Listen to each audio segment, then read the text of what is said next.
Alright, so today I'm just going to kind of show you what you can do with your average consumer Class C cake.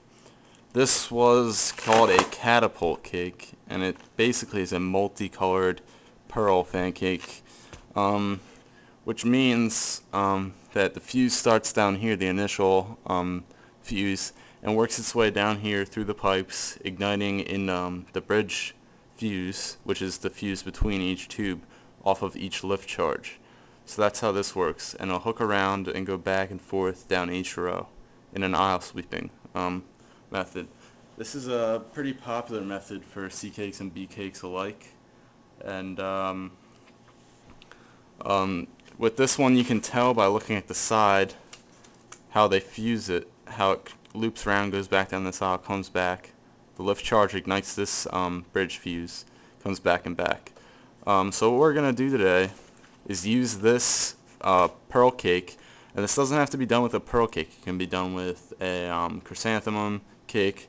These look like they're like a little less than half-inch tubes. I mean, they do make chrysanthemum cakes that small.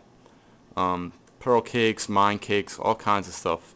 Doesn't even have to be fanned, anything where you can just take it apart and salvage the tubes without ruining the lift charge. Some of the cakes these days, when you take apart the cake, when you remove the fuse that goes into the lift charge, it destroys it, and you start having black powder granules all over the place, and it's a difficult process as well as it's frustrating. But the majority of the time you're just going to have a drilled or a punctured hole where the fuse is entered in, and it's you just pull the fuse right out and you put your new fuse in. Easy as that.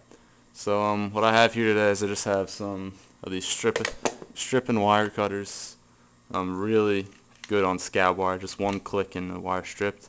I use these cutters right here for my fuse. It's just so convenient. I don't have to worry about scissors, carrying, or anything like that. It's like all in one tool.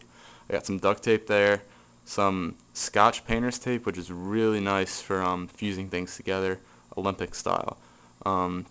It burns right through on almost any temperature fuse and goes away. Also, if you're taping something and you realize you don't want it taped, you don't have to get new fuse, cut the fuse, because that just unwraps itself, but it still holds really well. So I highly recommend Scotch painter's tape. I mean, you can use masking tape, the pyrotechnic cardboard tape as well. Right there that I have is this quick fuse. It's called firecracker fuse. Basically what it is it's black powder coated string wrapped in this real thin newspaper-like paper. You can get it at skylighter.com, which is a pyrotechnic supply website.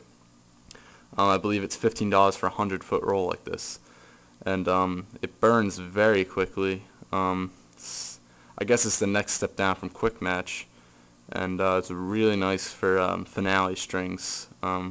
If you don't have a massive firing system and you need to just have everything to one cue and you're just gonna have a finale off this stuff, it works really well. Personally, I'm not licensed, so this is an amazing product for me to have to buy and not need a license to get quick match.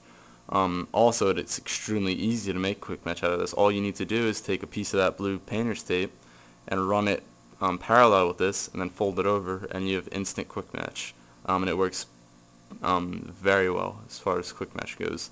I'm not sure what the burn rate on this is. I'm pretty sure it's about 0.35 seconds per foot, so it's pretty freaking quick. Personally, when I get shells, I replace all the Visco fuse on the shells with this fuse, just because I like hitting my my cue and having the shell go up right away. And since I can't buy quick match, this is a suitable substitute. Alright, so first thing you want to do is look at any external fusing that you have going on here, and you can see here I took one out already. You just have these little plugs, so you just pull them out. They're really easy to get out, just holding everything together like that. So you just want to pull them out like this. Now, I don't know if I told you, but what we're trying to make today is called a chaser. Chasers they're called, police they're called, cops, all kinds of things like that. their emphasis on your shell, or their accessories to your shell. And they're really nice to have, especially when you're doing a small show and you're not having a real high volume of shells. You're doing like one shell every 10 seconds you're putting up. It's really nice to have emphasis, and they're easy to make, things like that. So you're gonna remove the one side, or however your cake's configured. Most of this stuff is hot glued together. Some of it's kind of weak, like this one's already loose. When you take that off, you want to first note what kind of grouping you got here. This cake in particular is a 49 shot. It's 7x7.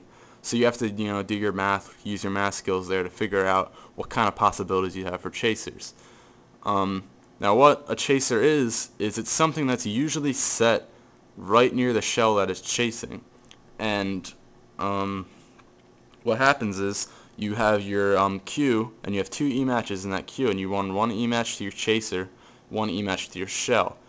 Now usually what happens is you can put a small piece of visco, and I mean 2mm piece of visco, onto your first part of your chaser, and then the rest would be quick fused. The bridge fuse would be quick fused. So now what happens is when you hit that cue, your shell's going to go up, and barely a millisecond later your chaser goes off. Now what this happens is it takes the eye off of the rising shell, and if your shell has a tail, that's fine. This just adds more effect, and it gives this really cool effect because you have your shell going up at the same time as all these pearls are going up, and there's a slight delay between each pearl just because of how it's fused. This is a really cool effect. If you can just picture, seeing your setup, and then you see your shell go up, and at the exact same time you have these chasers following the shell, and by the time those chasers extinguish the pearls, you have your shell going off, and it's a really cool effect.